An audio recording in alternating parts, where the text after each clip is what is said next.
Maisie claims she knows the lyrics to Wrecking Ball. We clawed, we chained our hearts in vain, we jumped, never asking why. Top 10 most annoying things ever.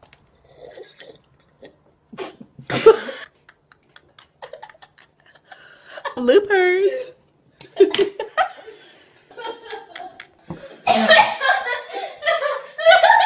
Lastly, for Richard and Michelle, do you anticipate being able to watch the show now that you're no longer a part of it, or is it too sensitive? I'm so excited about watching the show. Absolutely. I mean, I love the show. I love being a viewer of the show, and there's so much of it that, you know, you read in the scripts, but you don't get to see. And now, I don't know anything that's coming, you know, so because we haven't read the scripts, so we'll be like the nerds on the internet going,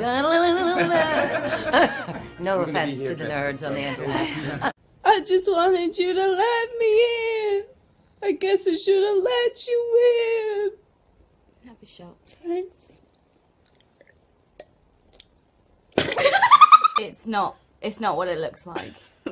And I shouldn't really be saying this, but I kind of went into the first audition unprepared. I was unaware of the show. I hadn't watched the first season. I'd kind of just heard from guy friends who'd been watching it that, you know, that it's amazing. So it was all kind of word of mouth. And I didn't realise the pressure. And had I realised the pressure, I don't think I would have been able to land the job in the first place. So kind of I'm happy that I was naive for the first round of the audition. I should have bought you flowers, and all you had. Should have given all my hours when I had. I came into the bathroom to find this. Well, clearly I'm interrupting something. Okay, go. I have one question. Where's my leg? Na na na na na na na na na na na. Batman. They dead. Like so dead. Like OMG dead. My mother and brother are dead. We're here to talk about Game of Thrones. Game of Thrones. Exactly, all nice and dramatic. Game of Thrones. Are we looking forward to much more dramatic moments in the new season for you? But yes. I am Sparta!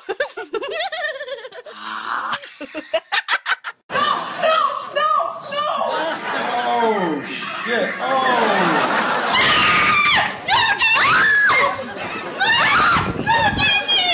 You guys knew about this?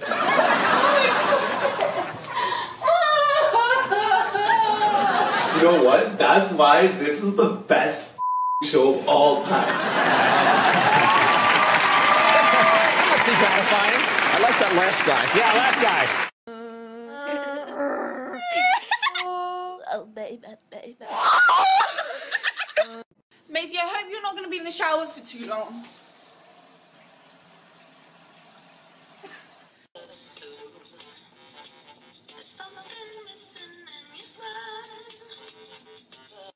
I'm Sophie. I'm India. And this is our Vine. Happy birthday, Only happy birthday. I hope you have a great day.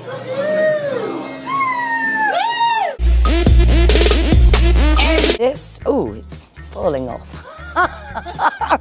Okay, this is a wonderful neck piece. I think it is when they say, oh, there's a man and a woman in a bathtub. Let's take pictures. Now, you can't. As you do. Yeah, as you of do. course, you want it, and who can blame you? But you don't want that in the theater, so what do they do? Well, it hasn't happened. There really hasn't been that many people taking photos of us in the tub. They should be admonished and warned not to take photos. They should. Yeah. Indeed, they should. And also, there's just no need. They could go on YouTube and see Game of Thrones, and it would be more than they would ever see in the bath. You've been naked in the Game of Thrones. Yes. Wow. Thank you. Sam's the daddy of that little family, and he's just hell-bent on being a better... For example, your parents are living?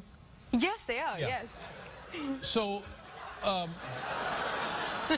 so they've seen the Game of Thrones. Oh, they have. Yeah, and yes, what do they say? Have. Hey, look at there. Hey, come here. Hey, look, come here. Hey, hey. Well, No, but I tell you what, it just puts the... But when they saw the bath scene, they were like, what's all the fuss about? Like, it's not a big deal. They've seen it all before. Is your mother better about it than your father? Or is there anything to not worry... There's nothing to worry about? Well, yeah, A, there's nothing to worry about. And B, my mum sees it and is very cool and fine with it. And my dad just kind of avoids eye contact for the first kind of... Yeah. Couple of hours after we've seen it, and then it's kind of, then it's fine. Littered with arrows. Arrows, I know. Oh no, I'm sorry, the man was riding away from me. I wasn't letting him go. I kind of always wanted to be an actor, but when I was about 11, my parents were like, okay, you wanna give this a go, and my dad works in the theatre. He's a sound designer, and so he got me in on this audition, this West End audition. So I was about 11 years old, and I was like, yeah, this is amazing. I'm gonna go in. I'm gonna be an actor. It's gonna be great. You had wanted to do this? Oh yeah, for quite some time, and I was convinced it was all gonna work out brilliantly, happily ever after. So I turned up to this audition and was not expecting to see 80 girls lined up outside. Oh my God, 80 11-year-old girls who wanted the part. Exactly, who wanted the part. And so I got into the theatre and heard for the first time Midnight, you know, midnight, not a sound on the... You know, Midnight song? And the kitties are sleeping? Yeah, the cat, no. Is that what it is? The song from the musical Cats. Yeah, midnight and the kitties are sleeping. Downstairs by the furnace. Clearly you're not dying because these, I feel like it can only lose one Stark boy a season. Yeah, I think I am in next season. Well, I didn't know. I had never heard that song before, and I heard it like 80 times. And so I was freaking out because I didn't have anything. So I kind of shoveled onto the stage. My dad's... Wait a minute. This is your dad's fault. You're auditioning for a musical, and you don't have a piece to sing. Somebody... I was pretty sure I could just go and wing it, I suppose. What did you do? Well, so I just desperately, in the few minutes before I walked on, was trying to remember any songs, and I was currently being taught a folk song at school called Donkey Riding. Donkey Riding. Hey ho, away we go, riding on a donkey. Was how it goes. And so that's what I did. And they loved it, right? They hated it. Oh. No, they really. I don't think I even got through the first verse. That's not right. And so then they asked me for something a little more contemporary. Yeah. So then I quickly followed that up with a rendition of the Spice Girls, If You Want to Be My Lover. Uh-huh. How did that go? Complete with a dance routine. Yeah. I think they saw that out through fits of laughter. And I just remember halfway through my like Macarena type dance move, looking to my dad, and he's just got his head in his hands. Like... Hi. Maisie's beating.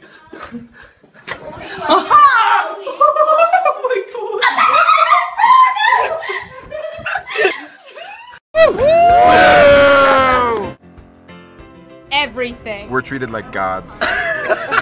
Literally.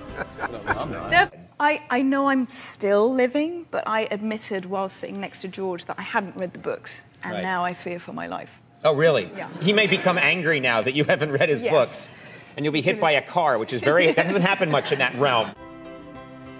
Yes. Yes. Yes.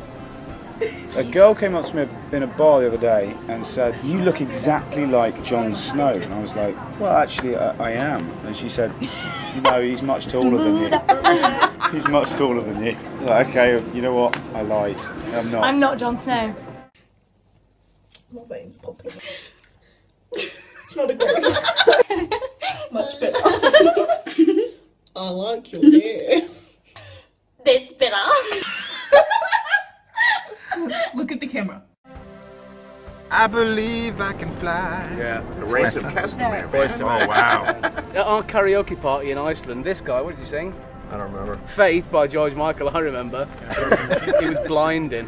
You felt this way all day, and then they release it. It goes. The release, and then the release. Yes. That was a wig, by the way. Yeah. I was like, why are you wearing a helmet? What does "Winter is Coming" mean to you? I'm sorry, I just have really inappropriate things in my head. I'm a little shy. You're a little shy? Now. But I think you could join Game of Thrones with this situation. Thank you. I'm also a little nervous to be seated next to the House of Lannister. How would you describe Game of Thrones to people who maybe haven't experienced it yet? It's set in a kind of fictional medieval land with a lot of violence and a lot of very raunchy sex. There's a lot of rumpy-pumpy. A lot of rumpy-pumpy. She is tough. I find some redeeming qualities in her myself, but fans can, some of them really hate her, and they let you know that, don't they? Yes, yes. They're not. I mean, I guess it's a compliment. You know, when you're buying a table and someone's like, "You that bitch off."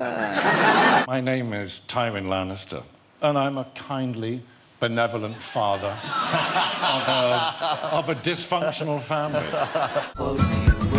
I like the way you sing and when you dance with me. I don't know why. Fucking yes. That is probably, and please don't take this wrong way, the single poshest voice I've ever heard in my life. Even that laugh is remarkable. After filming, forget about my dirty makeup and go to the shop. People think I'm homeless, and it's hilarious. Well, not really, it's kind of sad. Clapping with one hand. Wow. I'm not gonna die. I'm brave of tough. Every day's a new challenge. I was in a department store and I was just in the lift and the lift doors opened and this woman kind of looked at me and did a double take and just said, "Khaleesi." And the door was kind of closed and that was it. I was like, okay. I wanted to congratulate everyone on making it through season 1 alive. Which not all of your fellow cast members did. Now, with this show, do you ever worry, like, when you get the next script, this is it? Like, this is where your character gets killed? Yeah. It's just the girls. We need a little. We need Only the girls. Help, don't we? Do a lot of falling in my dress, which is not that funny to listen to, but to watch it's quite amusing. Season 1, when I was covered in blood doing that scene, and I got stuck to the loo seat. No joke. I stuck myself to everything because it was sticky blood. So I stuck my knee to my knee, and then myself to the loo. On Game of Thrones. Yes. This is Rose Leslie. And this is Emilia Clarke. Would you believe it? Thank you, guys. Would you believe it? Have fun. But I was walking down the street in, it was in London actually when this happened, and I was, this guy came up to me and he was like, "Khaleesi, like mother of dragons, please, please, please, can I have a photo?" And I was like, "Yeah, of course, oh my God, definitely." So he'd take his photo and then he was like, "So what's your real name?"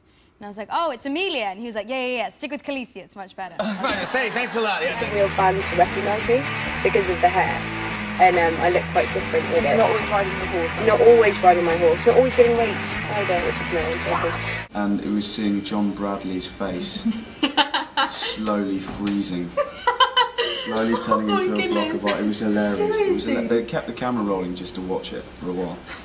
It was really mean, but it was. That's really mean. It's like he got icicles on his little. Do you pretty much have all the men at your fingertips now when you meet them? They're like, "Oh, there she is. There's Emilia Clarke from Game of Thrones," and you're like, "I got them. They're putty in my hand." I think maybe if I had my dragons with me all the time, that might work. But without the wig and the dragons, it's not so. Oh, but you know, you can tell them the dragons is with valet, right? Exactly. They're parked and they're ready to parked my dragon outside, don't you worry. Really good fun. It was really good fun. We got to play around with and each other. Yes. Which is always good. We were just sort of being very affectionate. Yes, exactly. In a fashion way. Yeah, in a styled, fashiony way. Joffrey's a wee prick. Mummy's boy, a bully. He's got nice eyes. I feel like Jack, the actor, has an abundance of redeeming qualities. I feel like Joffrey, the character, less so. He's kind of always sits like squiffy on his chair. He's like always picking it at the handle, and he's like, "I am the king." I feel like Ant-Man is kind of the sleeper. Superman couldn't save his own planet, could he? Well, he's a baby. He's still Superman as a baby. He doesn't have superpowers on Krypton. Teenage Mutant Ninja Heroes. Yes! Michelangelo! And the little rat! Splinter. You clearly haven't seen